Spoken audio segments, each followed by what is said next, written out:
for you and your work. But as time passed, it became just much I'd love to watch this, but my God, the audio is... community members. The audio is atrocious. What's up, ladies and gentlemen? It's Daniel here from the GeekSpeakNation channel, and originally I was going to do a full reaction to the whole entire panel for the Snyder Cut, but unfortunately the whole entire DC Fandome event has had really bad audio. Even when they play their separate trailers, there's like this crackling, popping, static noise that's over all their footage, and even when I tried to find the trailer online, it's in that too, because they take it from the live stream, and no one officially from Warner Brothers has uploaded a version of the trailer that's just the actual MP4 or whatever their original file is, and not the version from the live stream.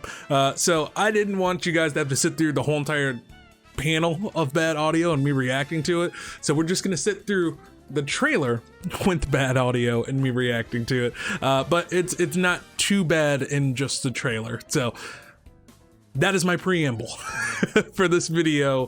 Cut to the intro.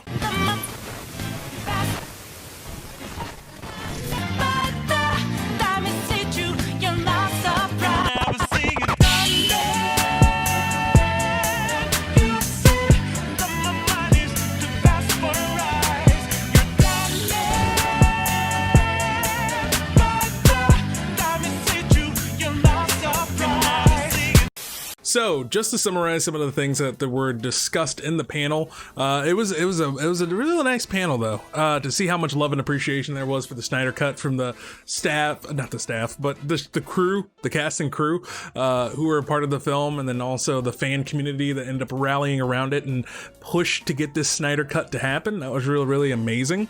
But some of the big information that we did get is that there is going to be more of a look into the emotional side of Ezra Choka Fan Miller. And also we're going to get more of a look into how, according to Zack Snyder, Cyborg is the heart of the film, which he definitely was not in the original theatrical cut of the movie. So those are two really, really interesting things that we're going to have to look forward to, and seeing a whole bunch of character development in that regard.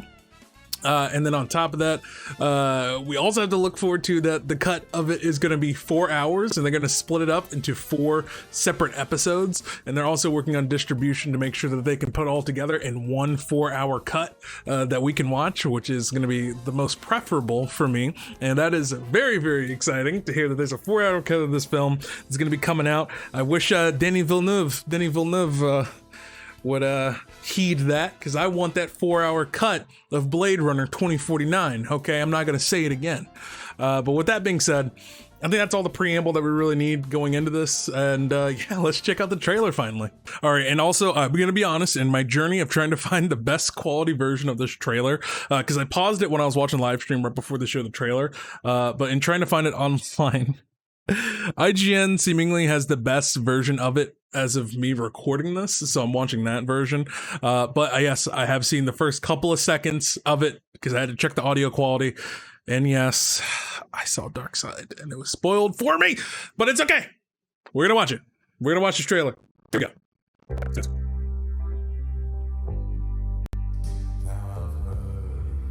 I like the design though. And like his Omega symbol is kind of branded into his skin.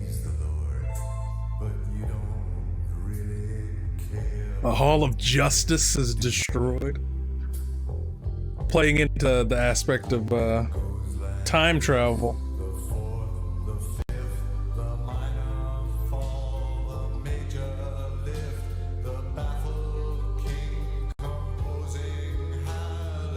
Hallelujah.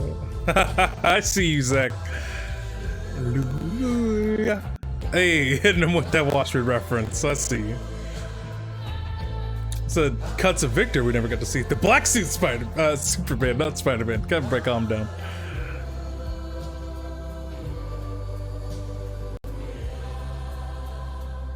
Okay. Barry getting to meet a...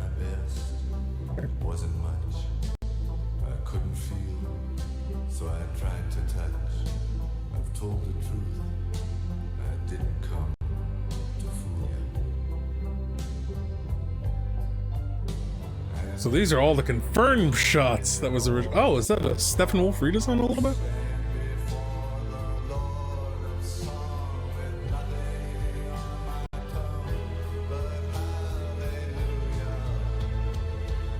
Whoa. I'm getting chills, man. I'm gonna be honest. This is very, very exciting.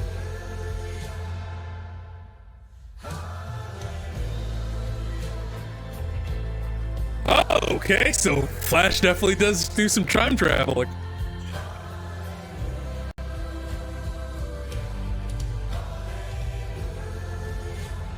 Bro, this...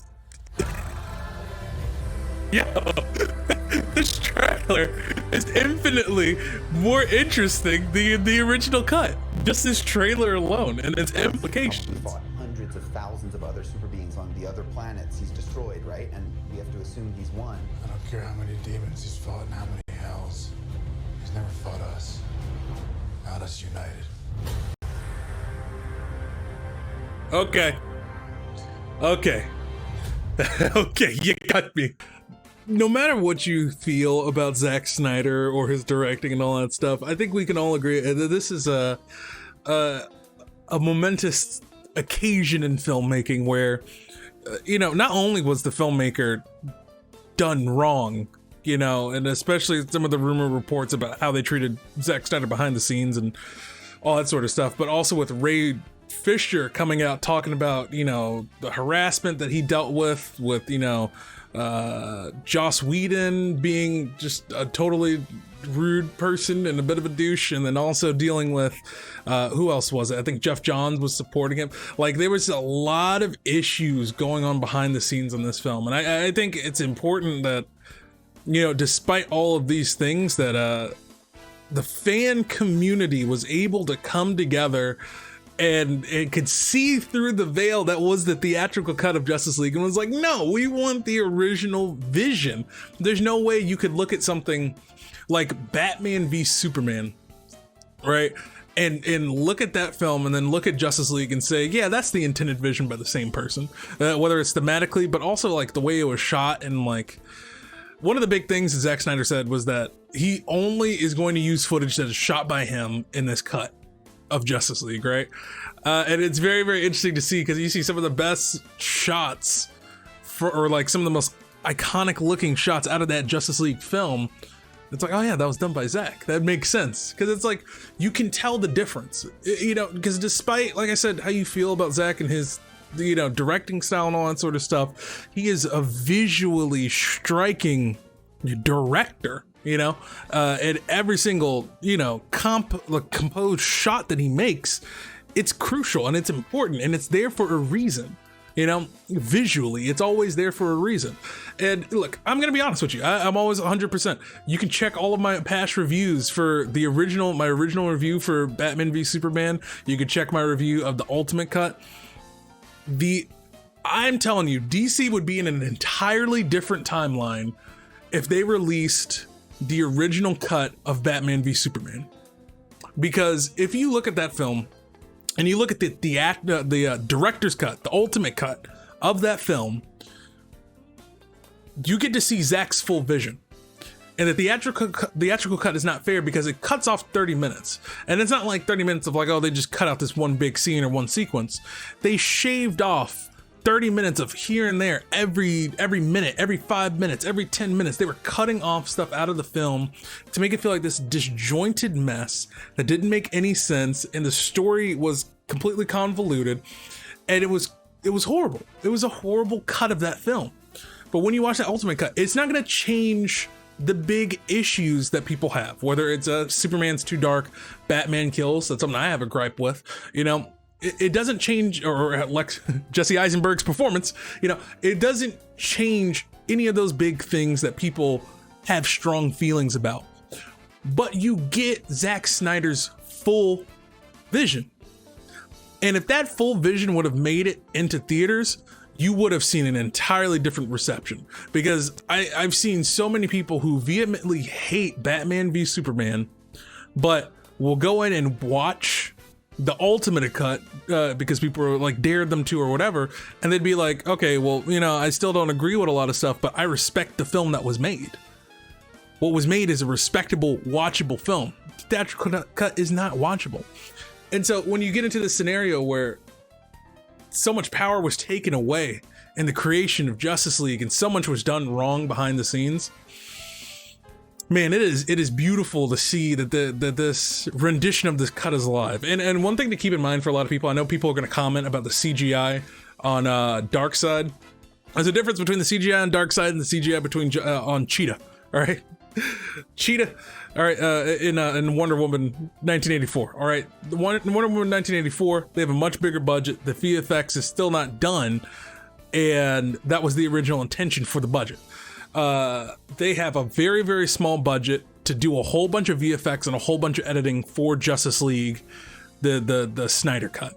So I wouldn't hold out too much hope on some of the CGI shots for things that were not in the original cut looking too great. Because if you don't think this looks too great, well, these are their best shots that involve CGI, because you don't put your worst shots, obviously, inside of your trailer. So these are the best that they have right now. So, you know, my bar, I'm having my expectations managed about the CGI because his budget isn't that big. It's not a full-fledged, full team, full, you know, all that stuff like a real regular production would be, like with Wonder Woman, right? So the number one thing that we get, though, is we get this story. And you know, Zack Snyder had that panel where he was talking about, you know, just the film overall, you know, and his intended vision between all the time travel and how that tied into Batman v Superman and what it was setting up for in the future, and it being split up into part 1 and part 2. There's such an incredible vision there that I wish got seen into fruition. And is Zack Snyder one of my favorite directors? No, not by any stretch of the imagination, but he's one of those directors I respect the most because he keeps coming back to fandoms that are vehemently do not like different interpretations or change, and he keeps on trying to bring his own vision to life. And I commend that because a lot of comic book fans would love to complain about just stick to the source material, stick to what came before, just copy and paste exactly this storyline and then put it in the film, and then we're all gonna be happy. But they fail to forget, if Frank Miller, right, just did exactly what everyone else did before him, you know, and he just made this cookie cutter Batman storyline, we wouldn't have gotten the Dark Knight Returns, right? If Denny O'Neil didn't keep trying to push the boundaries of, you know, great storytelling and the serial runs of Batman and bring it back into something more rooted and grounded before Frank Miller and all of them came along with Year One and Dark Knight Returns, where would the character be then? If we don't have people who go out and take a chance with these characters, we don't end up with some of our favorite interpretations of those characters. Because I bet you there are people who are reading comic books in, you know, the 80s and was like, whoa, okay, first off, Batman's old in The Dark Knight Returns. He's grumpy and all this other stuff. Robin's a girl. You know, I bet you there's people who were complaining nonstop during those times. But when you go into something with an open mind and are willing to try a different interpretation, you may not like it, but you can come out with something interesting. And that's how classics are made. That's how these wonderful things are made. If Christopher Nolan just copy and pasted, you know, creating stories from the comic books and put them in the, you know, films, we wouldn't have gotten The Dark Knight. You know, we wouldn't have gotten that specific interpretation of the Joker.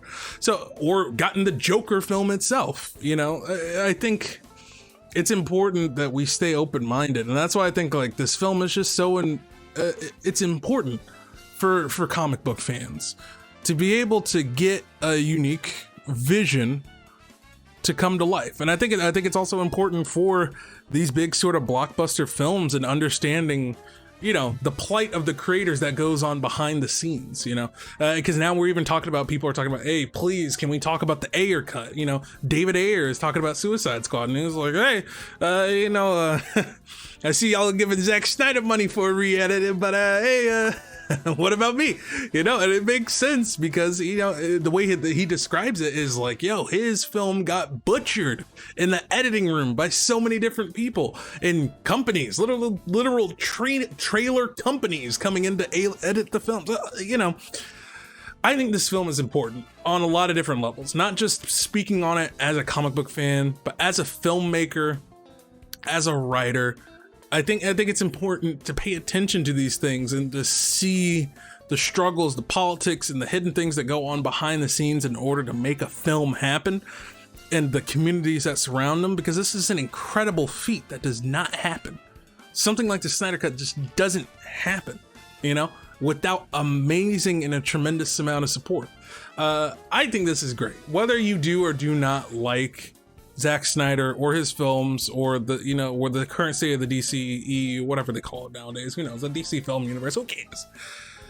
I think this is important, and I think this is absolutely fantastic development, and the footage looks great, and I am genuinely happy that this is turned around, and yeah, this is just good, man. This is just good. It puts a smile on my face, man. It puts a smile on my face as a DC fanboy since the day I was born. Okay, this is wonderful. This is wonderful for me. So it lights up my day to see all this awesome DC content coming out today. So despite audio issues and being not that great of a production, DC Fandome to a certain degree still is a success in my eyes, because the joy I get of being a DC fanboy, it's absolutely fantastic. It's absolutely fantastic today. With that being said, guys, let me know what you think about the footage in the comment section down below. And, you know, interesting thing, what's another film that you would love to see the director's original cut of? You know, what's something that, like, the vision of it was marred, or it was butchered, and you would love to see an original cut? Let me know in the comment sections down below. I think that'd be an interesting discussion. And also, while you're down there, guys, if you enjoyed this video, enjoyed my reaction, my breakdown, this discussion, go ahead and hit that subscribe button if you're new here, and to become a part of the GeekSpeakNation channel. Set that bell icon to all so you always, see what I did there, get notified of when I post a new video. We are almost at 2,000 subscribers, so join the GeekSpeak. It's a nation. Join the nation and becoming 2K strong. I really, really appreciate it. Also, if you want to see more of this handsome face live, follow me on twitch.tv/GeekSpeakGaming. in order to see more content online. With that being said, guys, thank you so much for watching. I'm Daniel, and don't forget to get geeking.